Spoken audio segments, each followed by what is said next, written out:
2025 में कनाडा में international students के स्टडी परमिट की मंजूरी दर केवल 30% रह गई है। मतलब 10 में से सिर्फ 3 छात्रों को ही मिलेगी मंजूरी। पहले जहां लगभग 70 से 80% स्टूडेंट्स अप्रूव हो जाते थे, अब सिचुएशन बदल गई है। इस वीडियो में आज हम स्टेप बाय स्टेप जानेंगे कि क्यों अप्रूवल रेट इतनी तेजी से घटा है, इससे इंडियन स्टूडेंट्स पर क्या असर पड़ता है और आप कैसे खुद को इस स्थिति में सुरक्षित रख सकते हैं।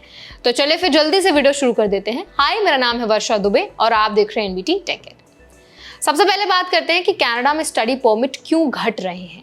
तो उसकी बहुत सारी वजहें हैं। सबसे बड़ी वजह है फाइनेंशियल प्रूफ की सख्ती। आप स्टूडेंट्स को दिखाना होगा कि वो अपनी पढ़ाई और रहने का पूरा खर्चा खुद उठा सकते हैं। कई इंडियन स्टूडेंट्स इस कंडीशन को पूरा नहीं कर पा रहे हैं और यही वजह है कि उनके एप्लीकेशंस रिजेक्ट हो रहे हैं। दूसरी और बहुत इंपॉर्टेंट वजह है डॉक्यूमेंट्स की कड़ी जांच। पहले माइनर एरर्स इजीली फिक्स हो जाते थे, अब हर डॉक्यूमेंट जैसे कि admission letter, bank statements, fees receipt और आइडेंटिटी प्रूफ की बारीकी से जांच की जाती है। कोई भी अगर गलती महसूस होती है तो एप्लीकेशन तुरंत रिजेक्ट होने का कारण बन सकती है। तीसरी वजह है post study work permit rules में बदलाव। कनाडा ने अब पोस्ट स्टडी वर्क के नियम बदल दिए हैं।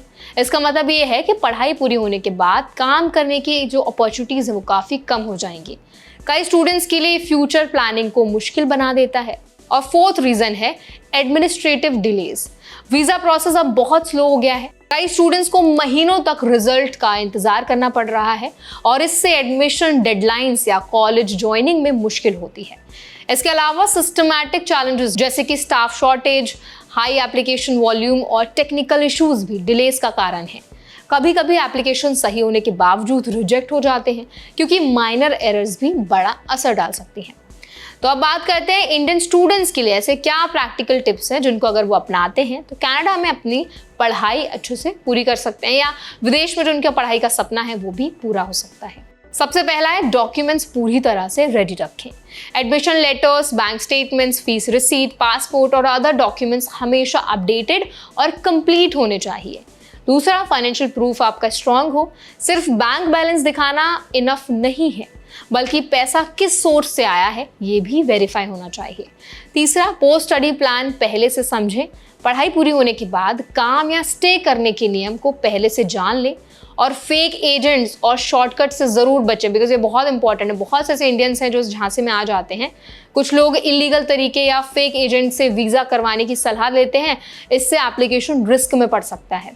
और इसके बाद है एप्लीकेशन को सही तरीके से सबमिट करना। एप्लीकेशन से पहले सब डॉक्यूमेंट्स और डिटेल्स बार बार चेक करें। छोटी सी भी गलती जो है वो आपके एप्लीकेशन को रिजेक्ट करवा सकती है।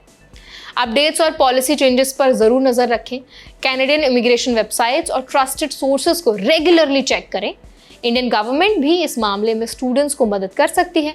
एम्बेसी या कॉन्सुलेट के माध्यम से स्टूडेंट्स को गाइडेंस मिल सकती है। साथ ही स्टूडेंट्स को ऑल्टरनेट कंट्रीज या प्रोग्राम्स के बारे में जानकारी दी जा सकती है ताकि अगर कनाडा में कोई इशू आ जाए तो उनके पास ऑप्शंस होने चाहिए। लीगल असिस्टेंस और प्रॉपर गाइडेंस भी स्टूडेंट्स के लिए बहुत ज़्यादा इंपॉर्टेंट है इस वक्त। इससे वो एप्लीकेशन प्रोसेस को अच्छे से समझ पाएंगे और एरर से बच पाएंगे। इस अप्रूवल रेट की गिरावट का सबसे बड़ा असर इंडियन स्टूडेंट्स और उनके फैमिलीज पर पड़ रहा है। कई स्टूडेंट्स ने पहले ही एडमिशन फीस और लिविंग एक्सपेंसेस जमा कर दिए हैं। अब अगर एप्लीकेशन रिजेक्ट हो जाता है तो फाइनेंशियल लॉस और मेंटल स्ट्रेस बहुत बढ़ जाएगा। फैमिलीज के लिए भी चिंता का विषय है कि बच्चों की पढ़ाई और करियर प्लान्स इम्पैक्ट ना हो। कनाडा में स्टडी परमिट की गिरती अप्रूवल रेट जो है वो इंडियन स्टूडेंट्स के लिए एक बहुत बड़ी चुनौती है। इसलिए ज़रूरी है कि स्टूडेंट्स डॉक्यूमेंट्स, फाइनेंशियल प्रूफ और एप्लीकेशन प्रोसेस पर पूरा ध्यान दें। सही प्लानिंग और वेरीफाइड गाइडेंस से आप इस मुश्किल समय में अपने चांसेस को बढ़ा सकते हैं। तो आई होप ये वीडियो आपको हेल्पफुल लगा होगा, अच्छा लगा होगा। अगर ये वीडियो आपको पसंद आया हो तो वीडियो को ज़रूर लाइक करें। आपका क्या ओपिनियन है इस पूरे मुद्दे पर वो भी आप हमें शेयर करें।